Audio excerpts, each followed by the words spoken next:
Hello students. Today lecture number 5 और ये lecture number 5 है हमारे पास यूनिट 1। लास्ट फोर्थ लेक्चर पर हमने डिस्कस किया था non linear PDE of first order, जिसके हमने कुछ स्पेशल टाइप्स पढ़े थे कि अगर हमारे पास नॉन लीनियर पीडीई कुछ स्पेशल टाइप्स की है तो हम डायरेक्टली सॉल्यूशन फाइंड आउट कर सकते हैं। बट अगर हमारे पास वो टाइप नहीं है तब हम जनरल मेथड यूज करते हैं, चारपिट मेथड। इस चारपिट मेथड को आप किसी भी non linear PDE of first order पर यूज कर सकते हैं। अब हम इस चारपिट मेथड की हेल्प से नॉन लीनियर पीडीई किस तरह से सॉल्व करते हैं। तो देखिए, हमने कहा फर्स्ट ऑर्डर कह रहे हैं, इसका मीनिंग डिफरेंशियल इक्वेशन में P और Q ये दोनों टर्म इन्वॉल्व होंगी।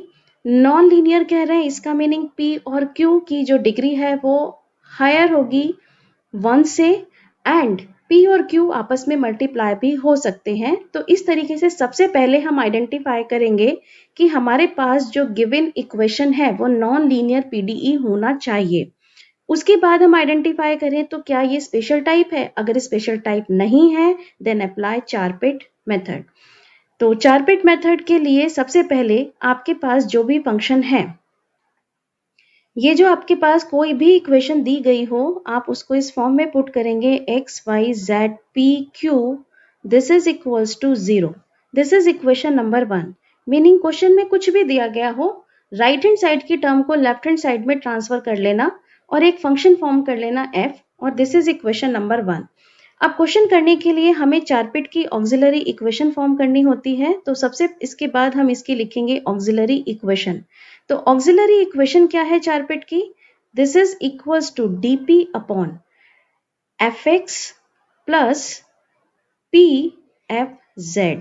This is equals to dq upon dq ले रहे हैं, सो fy प्लस q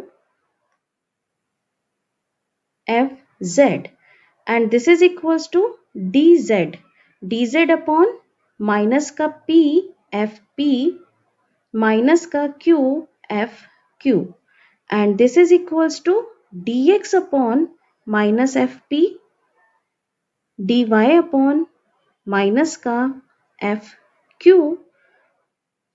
ये आपके पास बन गई ऑक्सिलरी इक्वेशन। अब देखिए इसमें फ्रैक्शंस हैं, first, second, third, fourth, fifth, हमारे पास टोटल ये फ्रैक्शंस हैं। हमें इसमें से ऐसे फ्रैक्शंस सेलेक्ट करने हैं जिसकी हेल्प से हम एक इजीली P और Q की वैल्यू को फाइंड आउट कर सकें। ये हमारे क्वेश्चन पर डिपेंड करता है कि हम कौन से फ्रैक्शन को सेलेक्ट करें कि हम P और Q की वैल्यू इजीली फाइंड आउट कर सकें इन terms of x and y, जिसकी हेल्प से हम अपना सॉल्यूशन फाइंड आउट कर सके। अब देखिए सॉल्यूशन हमें क्या निकालना है, इसका मीनिंग हमें z निकालना है इन terms of x and y। किसी भी डिफरेंशियल इक्वेशन का सॉल्यूशन निकालते हैं तो डिपेंडेंट वेरिएबल की वैल्यू निकालते हैं in terms of independent variable x and y। तो यहाँ पर हम यूज करेंगे dz, एक this is equals to pdx plus qdy। इस इक्वेशन का हम इससे पहले भी यूज करते आ रहे हैं, इस इक्वेशन का हम यूज करेंगे। अब इन फ्रैक्शंस की हेल्प से हम P की वैल्यू फाइंड आउट करेंगे, Q की वैल्यू फाइंड आउट करेंगे और कोशिश करेंगे ये वैल्यू हमें किसके टर्म्स में मिल जाए, x एंड y के टर्म्स में मिल जाए, जिसकी हेल्प से हमारे पास इस डिफरेंशियल इक्वेशन को हम इजीली लिख सकें। अगर मेरे पास P की वैल्यू मिल गई इन टर्म्स ऑफ x तो मैं इजीली इंटीग्रेट कर सकती हूँ। Q की वैल्यू मुझे मिल गई इन terms of x and y तो मैं इसको इजीली इंटीग्रेट कर सकती हूँ। तो बस मेरा एम है इन फ्रैक्शन को ध्यान से देखना और फ्रैक्शन की हेल्प से P और Q की वैल्यू को फाइंड आउट करना। इसके लिए हम एक एग्जाम्पल लेते हैं। फॉर एग्जाम्पल हमने लिया solve px plus qy equals to pq।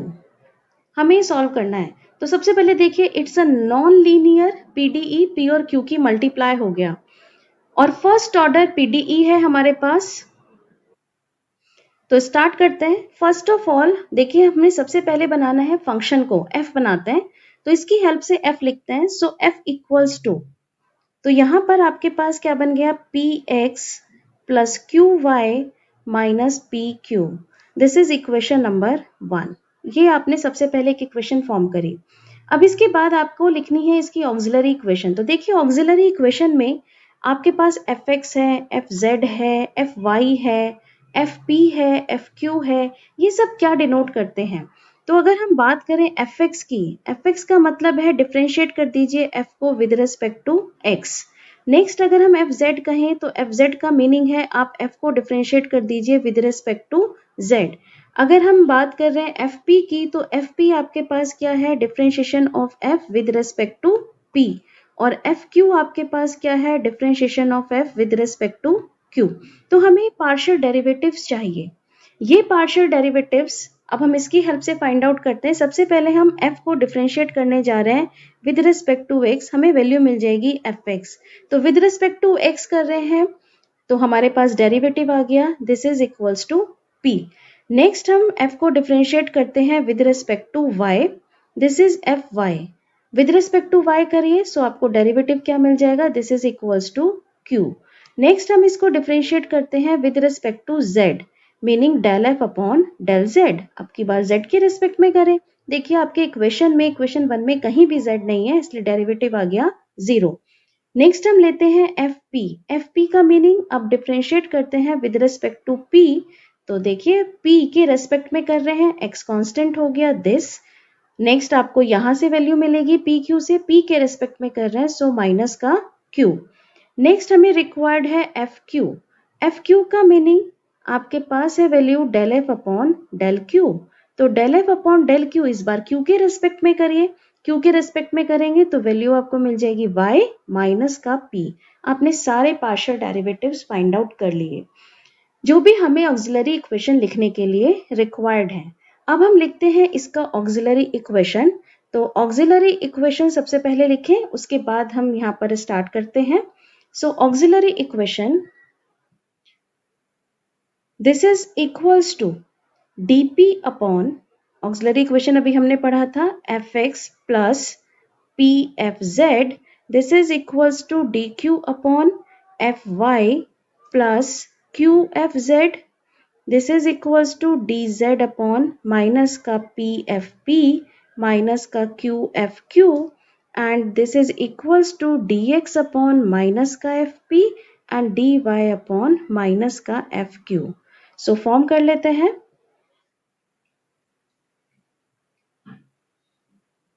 So dp upon fx, fx is p plus p fz, fz तो 0 है into 0, this is equals to dq upon fy, fy is q plus q into fz, fz is 0, this is dz upon minus का p, fp, fp is x minus q, this x minus q minus qfq, fq is y minus p, this y minus p equals to dx upon minus fp meaning minus का x minus q, this is equals to dy upon minus का fq meaning minus का y minus p।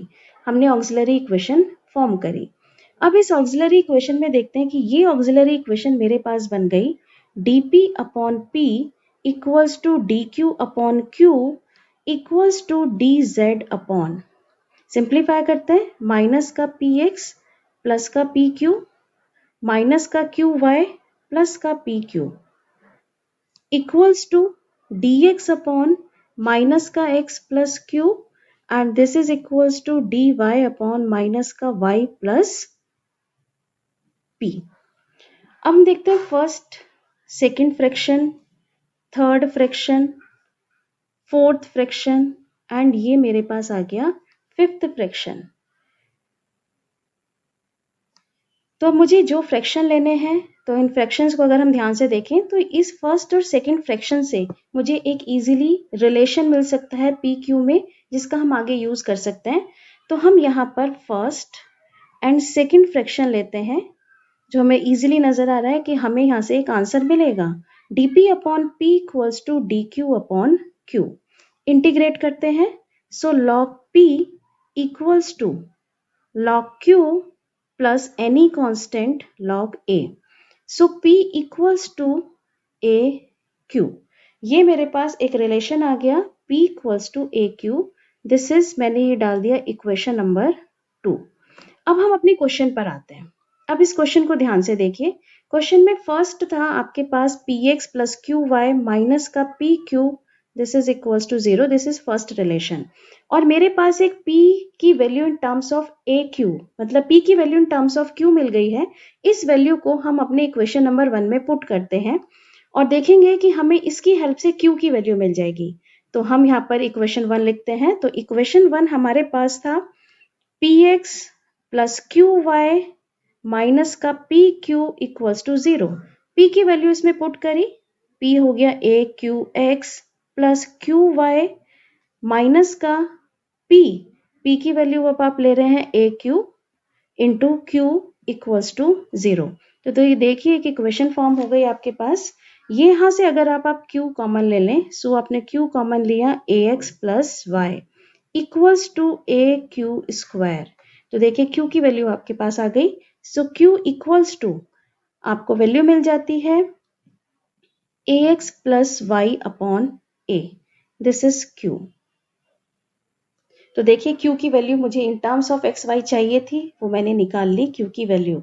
और अगर मेरे पास Q है तो equation number 2 की help से मैं P भी लिख सकती हूँ।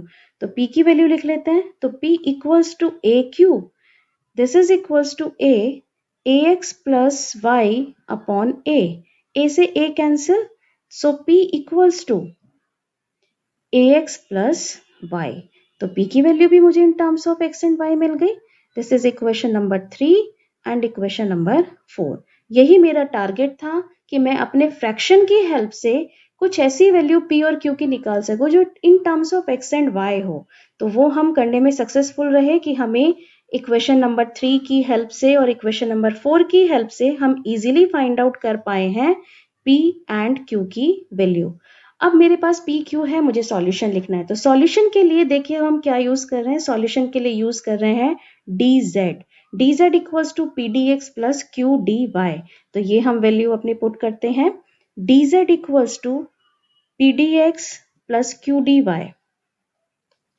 सो डी जेड, पी की value A X plus Y D X plus Q, और क्यू की वैल्यू आपके पास है A X plus Y upon A into D Y. मुझे इसका इंटीग्रेशन चाहिए। तो देखिए डी जेड का इंटीग्रेशन तो देखकर समझ में आ रहा है कि जेड होगा, लेकिन राइट हैंड साइड के लिए थोड़ा सोचना पड़ेगा। ये जो आपके पास ए है, कंप्लीट इक्वेशन को ए से मल्टीप्लाई कर देते हैं तो इक्वेशन फॉर्म हो जाएगी A D Z equals to A X plus Y A D X plus A X plus Y D Y. अब फिर से देखते हैं कि हम राइट हैंड साइड में क्या ट्रिक लगा सकते हैं। तो हम देख रहे हैं ए एक्स प्लस वाई हमारे पास ये दोनों में कॉमन है। तो ए एक्स प्लस वाई अगर हमारे पास कॉमन है तो हम यहाँ से स्टार्ट करते हैं। ए एक्स प्लस वाई को हमने ये बाहर निकाला तो हमें मिलेगा क्या? हमें मिलेगा A D X plus D Y. This is equals to A D Z. तो लेफ्ट हैंड साइड का इंटीग्रेशन तो सिंपल नजर आ रहा है कि ए जेड होगा, लेकिन राइट हैंड साइड में अब हम इसका क्या करें, इसका इंटीग्रेशन कैसे करें। तो इस ब्रैकेट को ध्यान से देखिए, A D X plus D Y, इसका मीनिंग ये डिफरेंशिएशन है, ये वाली टर्म इस टर्म का ए एक्स प्लस वाई का। तो करने के लिए आप इस तरह से इसे लेट कर लीजिए। ए एक्स प्लस वाई को अगर आप लेट कर लें यू, तो ये इक्वेशन आप इस तरह से लिख सकते हैं A D Z equals to U D U, ऐसे लिख सकते हैं। अब इंटीग्रेशन सिंपल है। Then integrate A Z equals to U square by 2 plus any constant B. U की वैल्यू सब्स्टिट्यूट करते हैं। So A Z equals to A X plus Y का whole square by 2 plus any constant B. So final solution is 2az equals to ax plus y. This is whole square plus 2b, और 2b की जगह आप कोई और constant भी consider करके इसका सॉल्यूशन लिख सकते हैं। So 2az equals to ax plus y whole square plus any constant c. So this is final required solution of non-linear PDE. तो सिंपल करने का तरीका यही है कि सबसे पहले आपको जो इक्वेशन दी गई है क्वेश्चन के अंदर उसकी हेल्प से f बनाइए। f को डिफरेंशिएट करके एक डिफरेंशिएशन टेबल बनाइए। इस डिफरेंशिएशन टेबल की हेल्प से एक ऑक्सिलरी इक्वेशन को फॉर्म करिए और अपने रेशोज को ध्यान से देखिए जहां से आपको p और q की वैल्यू आप निकालने में कैपेबल हो उन फ्रैक्शंस का यूज करिए। फ्रैक्शंस का यूज करने के बाद आप कोशिश करिए कि आप p और q की वैल्यू को इन terms of x and y find out कर सकें और इसके बाद आप इस सॉल्यूशन में dz equals to pdx plus q dy इस इक्वेशन में p q की वैल्यू को पुट कर दें, इंटीग्रेट करें और आप अपना सॉल्यूशन इजीली फाइंड आउट कर सकते हैं। I think Charpit method clear हुआ होगा। Thank you very much.